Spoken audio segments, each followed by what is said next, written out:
నమస్తే, నా పేరు తేజస్విని. బీసీఎన్ న్యూస్ కి స్వాగతం. ముందుగా ముఖ్యాంశాలు. ఢిల్లీ వెళ్లిన ఏపీ సీఎం చంద్రబాబు. ఆర్థిక సాయంపై ప్రధాని మోదీతో చంద్రబాబు ప్రత్యేక భేటీ.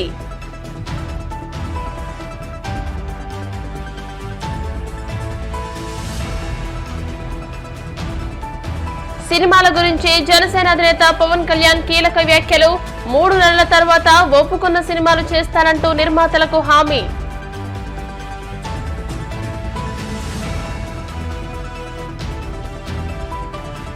సీజనల్ వ్యాధుల పట్ల అప్రమత్తంగా ఉండాలి. ప్రజలకు సూచించిన కాకినాడ జిల్లా వైద్య ఆరోగ్య శాఖ అధికారి నరసింహనాయక్.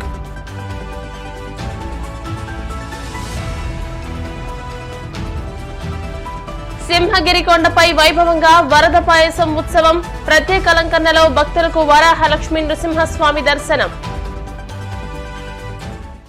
ఏపీ సీఎం చంద్రబాబు నాయుడు బుధవారం రాత్రి ఢిల్లీ చేరుకున్నారు. గురువారం ఉదయం ప్రధాని మోదీతో చంద్రబాబు సమావేశమయ్యారు. కేంద్ర ప్రభుత్వం జూలై చివరి వారంలో పూర్తిస్థాయి బడ్జెట్ ప్రవేశపెట్టనున్న నేపథ్యంలో రాష్ట్ర అవసరాలను ప్రధాని దృష్టికి తీసుకువెళ్లి తగిన సాయం కోరే అవకాశం ఉంది. సీఎం చంద్రబాబుతో పాటు రాష్ట్ర ఆర్థిక మంత్రి పయ్యావుల కేశవ్, రహదారులు భవనాల శాఖ మంత్రి వీసీ జనార్దన్ రెడ్డి, మాజీ ఎంపీ ఖమ్మంపాటి రామ్మోహన్ రావు, ప్రభుత్వ ప్రధాన కార్యదర్శి నీరబ్ కుమార్ ప్రసాద్, ఇతర అధికారులు ఢిల్లీలో బాబు వెంట ఉన్నారు. రాజధాని అమరావతి నిర్మాణం, పోలవరం ప్రాజెక్టు వేగంగా పూర్తి చేయడం, అనంతపురం అమరావతి ఎక్స్ప్రెస్ వే, రహదారుల మరమ్మతులు, పేదల ఇళ్లు, జల్ జీవన్ మిషన్ తదితర అంశాలపై కేంద్ర ప్రభుత్వానికి ప్రత్యేక విజ్ఞప్తులు సీఎం చేయనున్నట్టు సమాచారం. తన సినిమాల గురించి జనసేన అధినేత పవన్ కళ్యాణ్ కీలక వ్యాఖ్యలు చేశారు. ఆయన ఉప్పాడలో ఒక బహిరంగ సభలో మాట్లాడుతూ ఉండగా సభకు హాజరైన పవన్ అభిమానులు ఓజీ ఓజీ అంటూ పెద్ద ఎత్తున నినాదాలు చేయడం మొదలుపెట్టారు. దీంతో పవన్ స్పందిస్తూ, ఓజీయా, అసలు సినిమాలు చేసే టైం ఉందంటారా అని ప్రశ్నించారు. ఎలాగో మాటిచ్చాను కాబట్టి ముందు గ్రామాల్లో పాత రోడ్లపైనే ఉన్న గుంతలు పూడ్చాల్సి ఉందని అన్నారు. నాకు సినిమాలు చేసే టైం ఉంటుందా? అందుకే క్షమించాలని నిర్మాతలను కోరారు. 3 నెలల తర్వాత కుదిరినప్పుడు 2-3 రోజులు సినిమాలు చేస్తా. మనం ఓజీ అంటే ప్రజలు క్యాజీ అంటారు. 3 నెలల పాటు షూటింగ్ కు దూరంగా ఉంటా. కుదిరినప్పుడు 3 రోజులు షూటింగ్ కు వస్తానని అన్నారు. ఇదే సెంటర్లో అప్పుడు మన జనసేన అభ్యర్థికి ఓటేయమని మిమ్మల్ని అభ్యర్థించాను. మీరు ఓట్లేసి నిలబెట్టారు. పార్టీ ఉనికిని చాటారు 2019లో. 2024కి మీరిచ్చిన బలం, పిఠాపురం ఇచ్చిన బలం దేశ రాజకీయాల్లోనే మాట్లాడుకునేలా చేసింది. పిఠాపురం ఇచ్చిన బలం, ఒక్కడి విజయం. జనసేన అధ్యక్షుని ఇక్కడ పంపించిన మేము గెలిపించుకుంటాం. ప్రజలు ఒక్క మాట అంటే మీరొక్కరు, మీ గెలుపు మా పిఠాపురం మాది బాధ్యతని మీరు తీసుకున్నందుకు నేను కూటమి అభ్యర్థుల అందరి విజయానికి నేను కృషి చేశాను.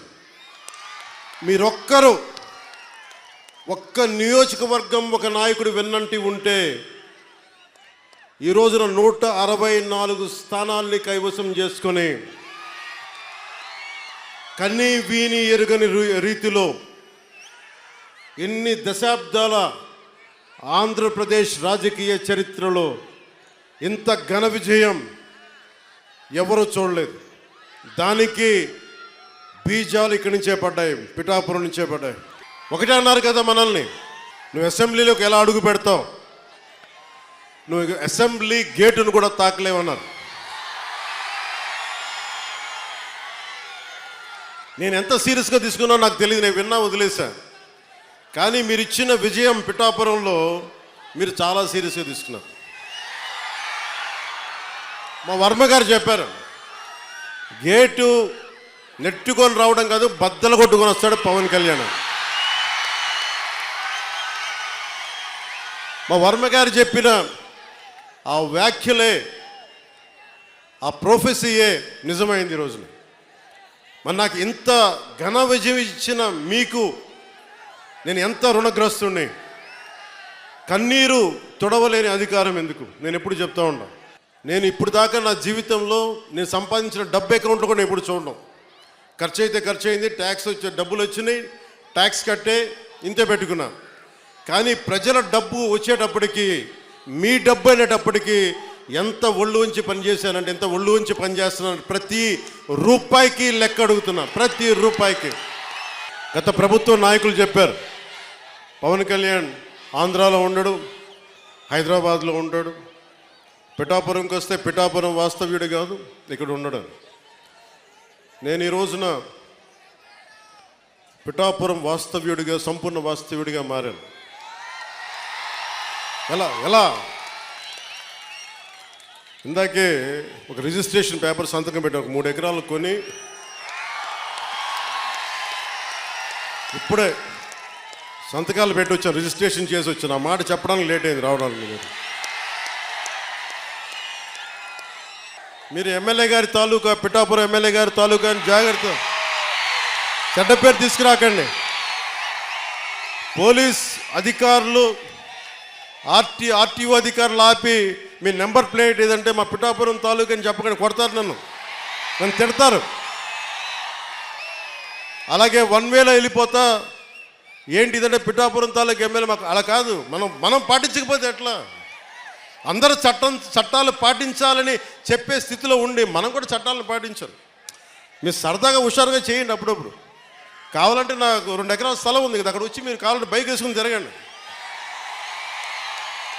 కావాలంటే మీకు కావాలంటే ఒక మడ్ రేస్ పెడతాను, అక్కడ ఓ బైక్ రేస్ పెడతాను. మీరు కొంచెం అక్కడ ఆడుకుని దెబ్బలు తగలకుండా హెల్మెట్లు, బాడీ ఆర్మర్ ఇచ్చి మీరు తిరగండి. మీరు బాగుండాలనే కదా మేము అందరం చేసేది. సో మీరు ఆరోగ్యంగా ఆయురారోగ్యాలతో ఉండాలి, మీరందరూ ఆయురారోగ్యాలతో ఉండాలి. చిన్నపిల్లలందరికీ ఉన్నతమైన జీవితం ఉండాలి. వచ్చే తరం కోసం పనిచేస్తున్నా. ఓజియా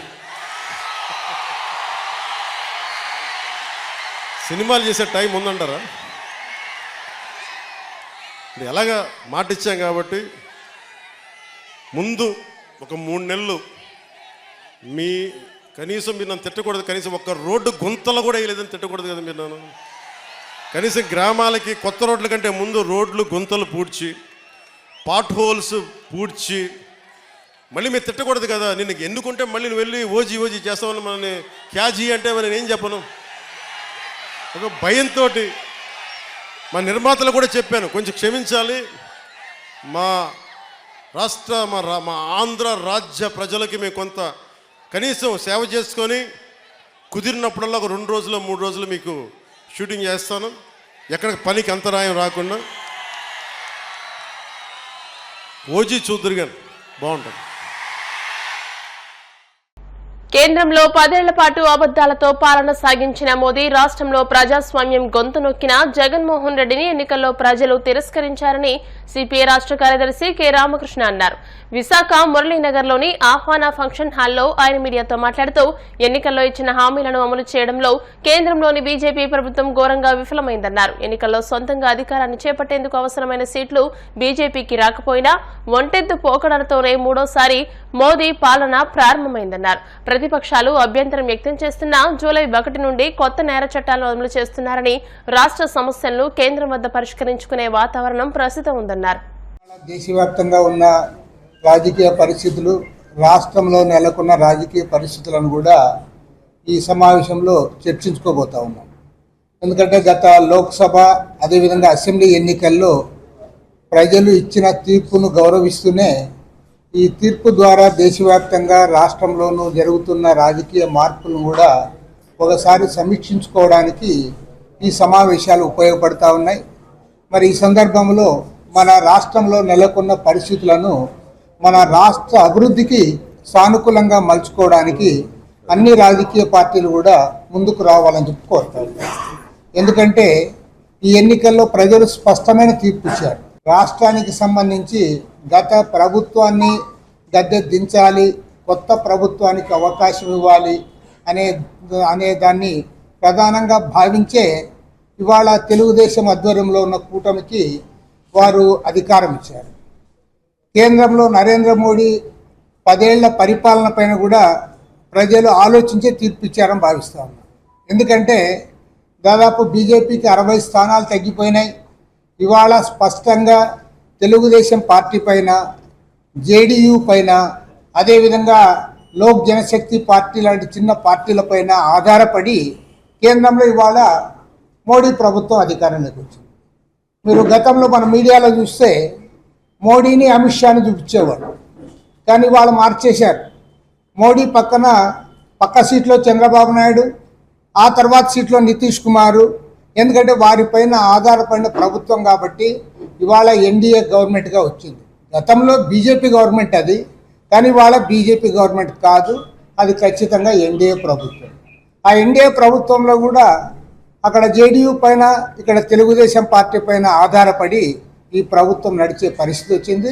అది కూడా కొద్దిగా స్పీడ్ బ్రేకర్స్ వేసినట్లే.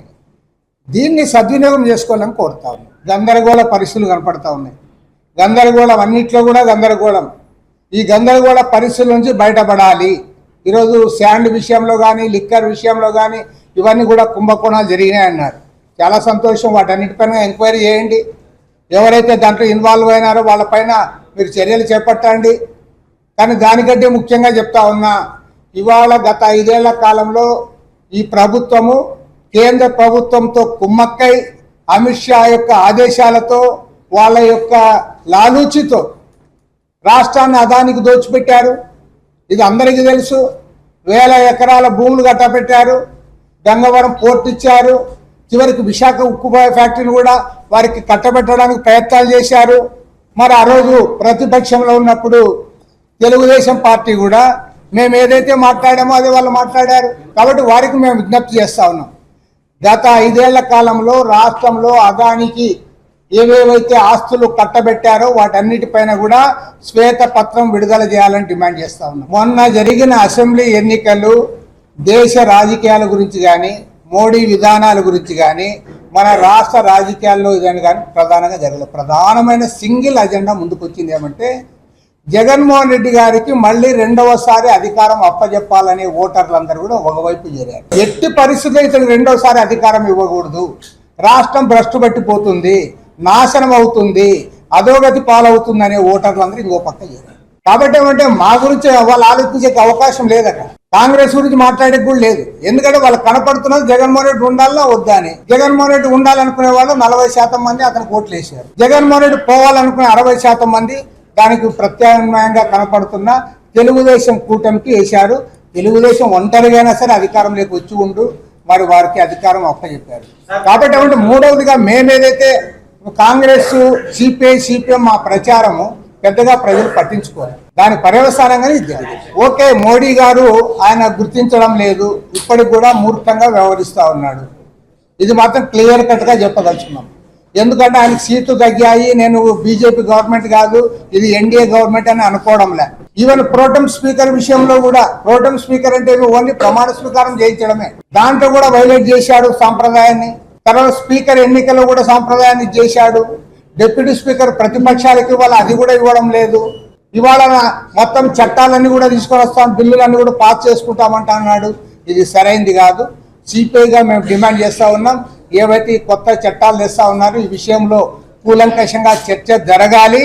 చర్చ జరిగిన అనంతరమే వాటిని సీజనల్ వ్యాధుల పట్ల ప్రజలంతా అప్రమత్తంగా ఉండాలని కాకినాడ జిల్లా వైద్య ఆరోగ్య శాఖ అధికారి డాక్టర్ జె నరసింహనాయక్ తెలియజేశారు. బుధవారం ఆయన మీడియాతో మాట్లాడుతూ, జ్వరాలు ప్రబలే సీజన్ కాబట్టి ప్రజలంతా వేడి పదార్థాలను తీసుకోవాలని, అలాగే తాగునీటిని కాచి చల్లార్చి తీసుకోవాలని ఆయన సూచిస్తున్నారు. దగ్గు, జ్వరం ఉంటే సమీపంలోని వైద్యులను సంప్రదించి తగు వైద్యాన్ని పొందాలని ఆయన సూచిస్తున్నారు. మనకి ఇప్పుడు వర్షాలు పడతా ఉన్నాయి. ఈ రైనీ సీజన్స్లో మనకేంటంటే ఈ వాటర్ చేంజ్ వల్ల కొంతమందికి జలుబు, దగ్గు, జ్వరాలు రావడం, అలానే వాంతులు, విరోచనాలు అవడం కొంతమందికి వాటర్ చేంజ్ వల్ల ఉంటుంది. అలానే మనకి ఎవరైనా కూడా వాంతులు, విరోచనాలు అలాంటివి ఏమైనా ఉంటే దగ్గరలో ఉన్న హాస్పిటల్కి వచ్చి ఖచ్చితంగా వైద్యం చేయించుకోవాలి. 1-2 అయినాయి కదా అని కూడా ఇంటి దగ్గర ఎవరు ఉండొద్దు. అలానే మనకి కాచి వడబోసిన నీళ్ళు అనేది తాగడం అనేది మంచిది. ఇప్పుడు ఈ పరిస్థితుల్లో మనకి ఈ తొలకరి వర్షానికి మనకి వాటర్ అది కొత్తగా వస్తుంది కాబట్టి ఆ వాటర్ అనేది మనం ఖచ్చితంగా కాచి వడబోసుకుని తాగితే మనకి ఆరోగ్యకరంగా ఉంటాము. అలానే వేడివేడి పదార్థాలు అనేది తీసుకోవాలి. ఎన్వి అనేది కూడా ఈ కాలంలో కొద్దిగా అవాయిడ్ చేయడం బెటర్ అనమాట. ఎక్కడన్నా నిల్వ ఉంచిన వాటర్ ఉన్నట్లయితే ఆ వాటర్ను కూడా మనం ఎవాక్యుయేట్ చేసేయాలి.